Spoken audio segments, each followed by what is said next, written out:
Okay, so I think today we're going to learn a little bit about the positions of power, politics, notable families, that sort of thing. Some of the detailed things that some people tend to look over, but they are important for different gameplay styles. We'll start up here at this top right, um, where your money is, your money log and all that.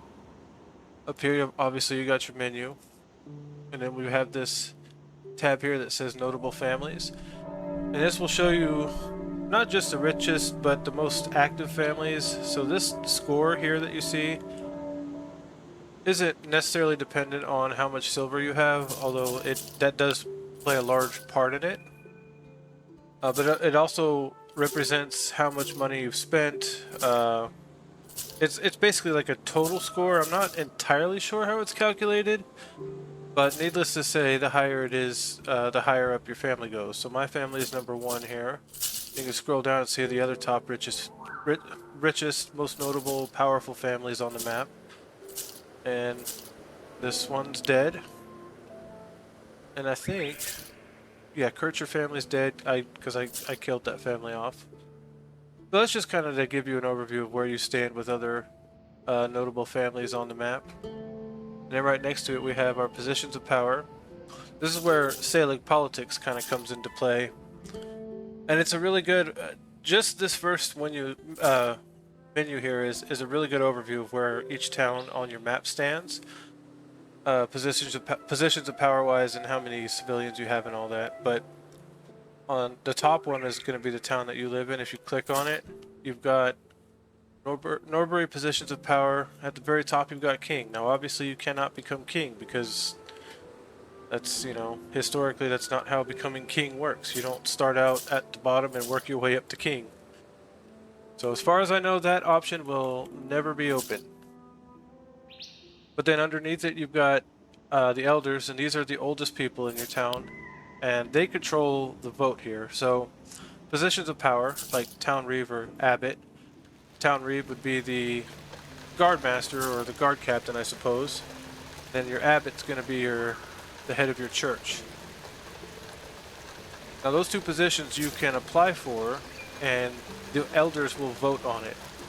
Now, see where it says here, next elder vote 920 AD. So if you go up here where it says your current year, I'm at 916 AD.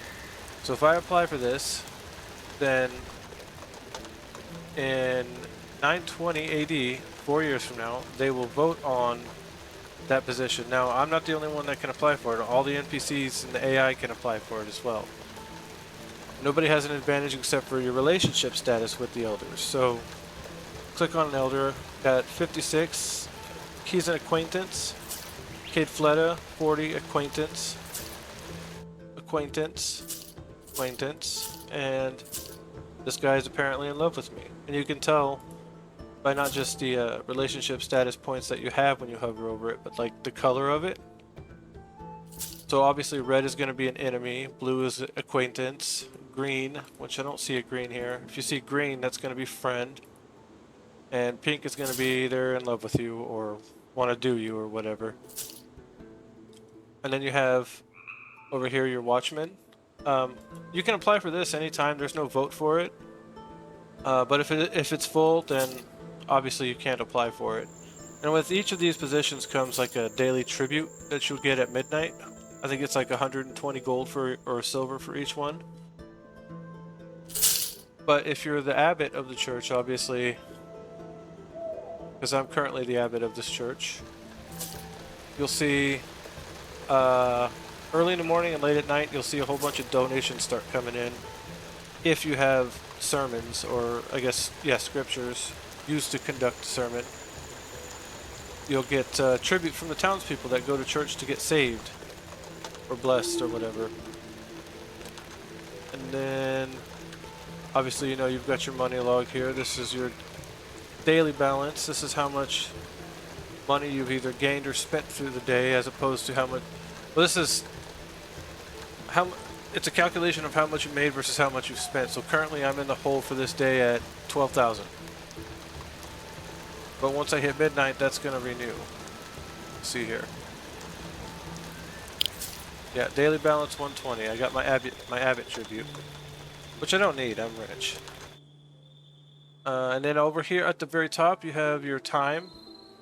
So I've got 3 days. The way I have my time settings, I've got 3 days per season. So we just switched into summer. So we've got 3 days left.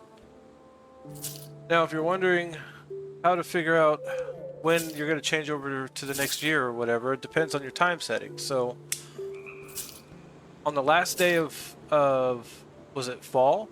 Yeah, the last day of fall, when it switches into winter at midnight, is when the next year begins, or the next 2 years, depending on what your time settings are.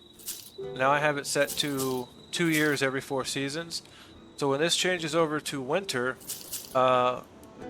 it'll go to 918 AD. And then I'll go through another cycle, 3 days per season.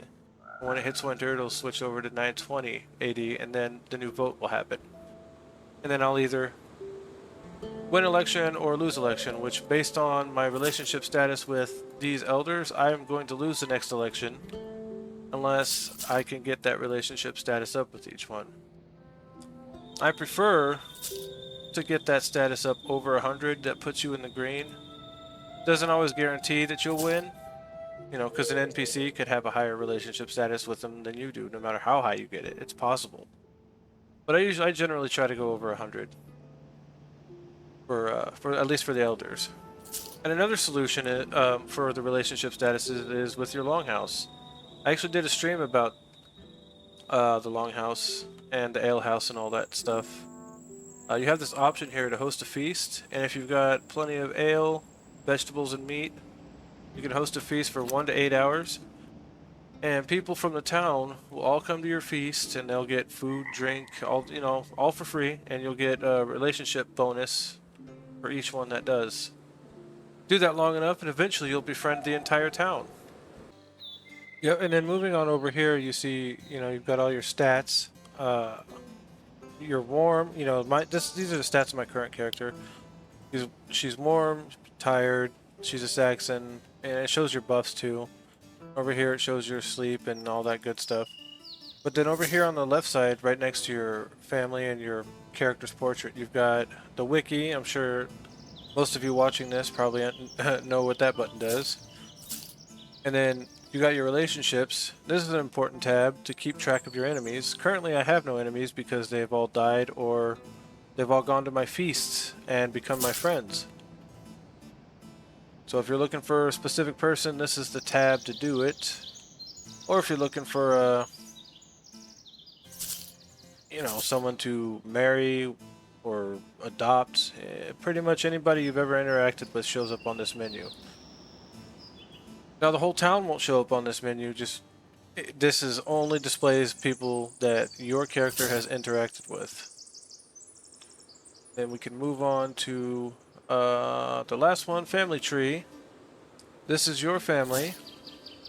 This was Plumpered, was my original character. I'm on generation 2 right now.